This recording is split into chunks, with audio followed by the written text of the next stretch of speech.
ឥឡូវនេះខ្ញុំកំពុងតែស្ថិតនៅប្រាសាទមួយទៀតហើយជាប្រាសាទទី3នៃស្រុកជីក្រែងដែលប្រាសាទនេះមានឈ្មោះថាប្រាសាទនាងមាសកាមេរ៉ាម៉ាន់មកប្រាសាទនេះគឺស្ថិតនៅលើទីទួលមួយហើយមានព្រៃស្ដុកដោះព័ទ្ធជុំវិញហ្មងបងប្អូននេះគឺប្រាសាទ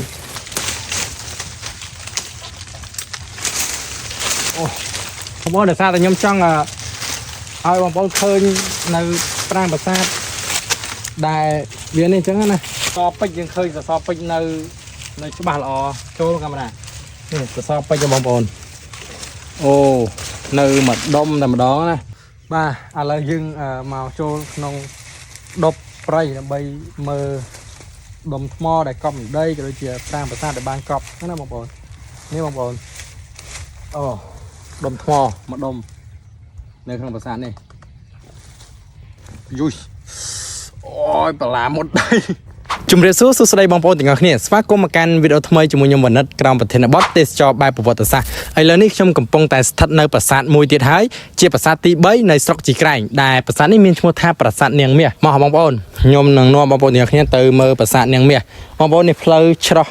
ចង់ដាច់ហើយតោះបងប្អូនប្រាសាទនាងមាសមានទីតាំងស្ថិតនៅក្នុងភូមិទទឹងថ្ងៃឃុំឫស្សីលោកស្រុកជីក្រែងខេត្តសៀមរាបបើយើងនិយាយអំពីប្រវត្តិនៃប្រាសាទនេះត្រូវបានកសាងឡើងអំពីអតានលាយថ្មបាយក្រៀមនិងថ្មភក់ខ្លះៗដែលមានសន្ធុកទឹកព័ទ្ធជុំវិញតែបច្ចុប្បន្នសន្ធុកទឹកទាំងនោះគឺត្រូវបានប្រែក្លាយទៅជាស្រែសម្រាប់ដាំដំណាំស្រូវប្រាសាទនេះមានតួប៉មចំនួន3សង់តម្រៀបគ្នាជាជួរពីជើងទៅត្បូងហើយមានមុខបែរទៅទិសខាងកើតនិងមានច្រកចូលតែមួយរួមទាំងអធ្វាបញ្ឆោតទាំង3បច្ចុប្បន្នប្រាសាទនាងមាសបានបាក់បែកខូចខ្ទេចខ្ទីស្ទើរតែទាំងស្រុងដោយសារតែកត្តាអាយុកាលដ៏យូរលង់កត្តាសង្គ្រាមកត្តាធម្មជាតិនិងកត្តាមនុស្សដែលបានជីកកកាយរកកំណប់ផងដែរតួប៉មដែលនៅសងខាងបានបាក់បែកទាំងស្រុងនៅសល់តែគ្រឹះប្រាសាទតែប៉ុណ្ណោះរីឯតួប៉មកណ្ដាលនៅបន្សល់ទុកជញ្ជាំងមួយផ្ទាំងផ្នែកខាងជើងចំណែកគ្រឿងបង្គំនានាបានបាក់បែករសាត់ទៅកាន់ទីដទៃទៀតពីគ្នាក្រៅពីតួប៉មប្រាសាទយើងបានឃើញថ្មមួយដុំដែលបានលិចកប់នៅក្នុងដីសឹងតែពាក់កណ្ដាលដែលអាចសម្គាល់បានថាជាស៊ុមទ្វារ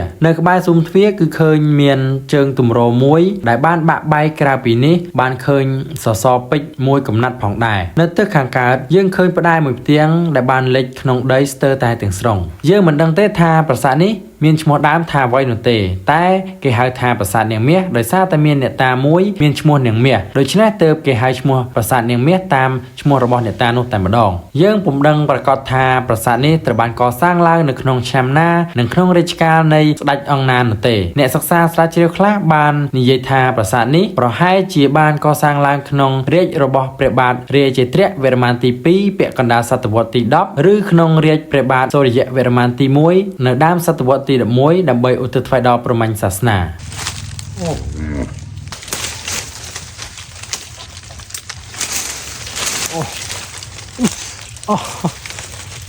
បងប្អូនដោយសារតែខ្ញុំចង់ឲ្យបងប្អូនឃើញនៅប្រាង្គប្រាសាទដែលវានេះអញ្ចឹងណា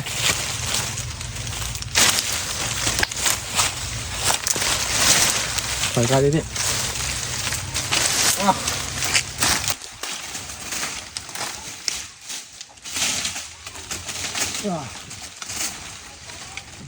អូយក្រងខាំណា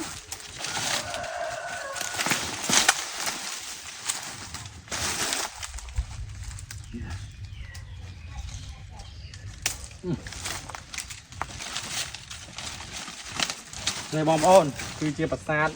ខ្ញុំបានកាយមុនហ្នឹងទៅណាគឺធ្វើដល់ឥតតែម្ដងប្រាសាទនេះបងប្អូនអើយ